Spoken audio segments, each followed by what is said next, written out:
And ఈ చికెన్తో మనము ఎప్పుడూ చేసుకునే కర్రీస్ కాకుండా కాస్త డిఫరెంట్గా ఇలా చికెన్ కీమాని అయితే ప్రిపేర్ చేసి పెట్టండి. పిల్లలైనా పెద్దవాళ్ళైనా చాలా ఇష్టంగా తింటారు. చాలా టేస్టీగా ఉంటుంది, ఫాస్ట్గా అయిపోతుందండి.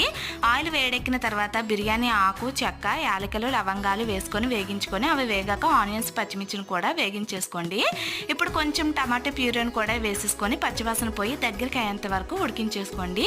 తర్వాత ఇలా చికెన్ కీమాని వేసేసుకొని దానికి తగినంత సాల్ట్, కారము, పసుపు, జీలకర్ర పొడి, ధనియాల పొడి, గరం మసాలా, చికెన్ మసాలాను కూడా వేసేసుకొని మొత్తం అన్నీ కలిసేలాగైతే బాగా కలిపేసుకోండి.